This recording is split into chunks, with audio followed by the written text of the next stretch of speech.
नमस्कार दोस्तों, आज के इस वीडियो में हम बात करेंगे नीट 2009 में आए हुए क्वेश्चन की।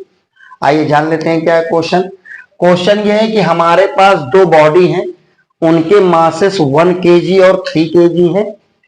उन मासेस का जो पोजीशन वेक्टर है, जिसको हम लोग हिंदी में स्थिति सदिश कहते हैं, i cap 2j cap plus k cap और -3i cap -2j cap plus k cap दे रखा है। उन बॉडीज का पोजीशन वेक्टर दे रखा है और बॉडी के जो मास है 1 kg और 3 kg है। आपसे कह रहा है कि ये जो होल सिस्टम बन रहा है, इस होल सिस्टम का, इस पूरे सिस्टम का आपको सेंटर ऑफ मास का पोजीशन वेक्टर निकालना है। ये देखिए लिखा नहीं है, इस सिस्टम के सेंटर ऑफ मास का पोजीशन वेक्टर निकालना है। आइए थोड़ा इसको हम समझाते हैं आपको कायदे से। देखिए, हमने माना ये एक्स एक्सिस है, हमने माना ये वाई एक्सिस है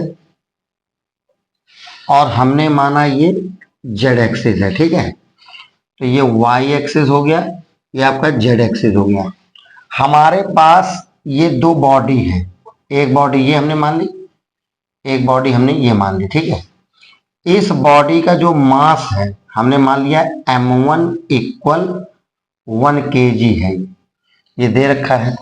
और इस बॉडी का जो मास है वो हमने मान लिया m2 इक्वल 3 kg है। ठीक है, फिर क्या कह रहा है, इसका पोजीशन वेक्टर, तो हमने मान लिया इसका जो पोजीशन वेक्टर है ये दे रखा है r1 वेक्टर। ठीक है, और r1 वेक्टर की वैल्यू ये है, कितनी है r1 वेक्टर की वैल्यू, यहां मैं नहीं लिख रहा हूं, यहां लिख रहा हूं, ये वाली वैल्यू यहां लिख रहा हूं कि r1 वेक्टर की वैल्यू क्या दे रखी है, i cap plus 2j cap plus k cap. ठीक है, अच्छा, इस बॉडी का जो पोजीशन वेक्टर है वो r2 वेक्टर है और हमने मान लिया r2 वेक्टर की वैल्यू ये है। सही है, r2 वेक्टर की वैल्यू कितनी है, माइनस का 3i कैप माइनस का 2j कैप प्लस का k कैप। अब आपसे क्या कह रहा है, ये जो आपको बॉडी दे रखी है इसके सेंटर ऑफ मास का पोजीशन वेक्टर, तो हम इन दोनों बॉडी को ऐसे मिलाएंगे। हमने मान लिया इसका सेंटर ऑफ मास यहाँ कहीं बीच में cm होगा और ये ओरिजिन है। ठीक है, हमने मान लिया इसका जो सेंटर ऑफ मास का जो पोजीशन वेक्टर है ये, जिसका नाम है RCM। RCM मतलब position vector of centre of mass. ठीक है, हमको इसकी वैल्यू निकालनी है। अब बताइए, आपने एक फार्मूला पढ़ा होगा, क्या फार्मूला पढ़ा है, फार्मूला आपने ये पढ़ा होगा, RCM vector equal m1 r1 vector plus m2 r2 vector upon m1 plus m2। ये टू बॉडी सिस्टम के लिए फार्मूला होता है position of centre of mass का। जब आपको दो बॉडी के मास दे रखे हों, उनके पोजीशन दे रखे हों, तो पहले आप इतना उतार दीजिए। ठीक है, फिर हम आपको इसी में वैल्यू रखकर बताते हैं कैसे निकलेगा। उतार दीजिए जरा इसको।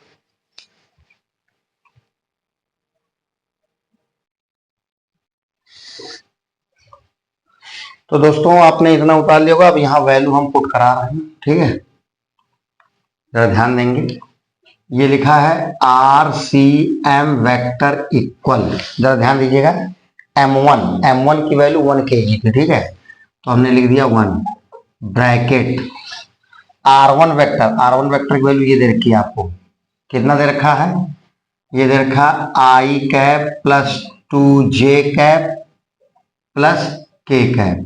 ठीक है, प्लस m2 की वैल्यू थी 3 और R2 वेक्टर की वैल्यू ये दे रखी है, कितनी दे रखी है, माइनस का 3i माइनस का 2j।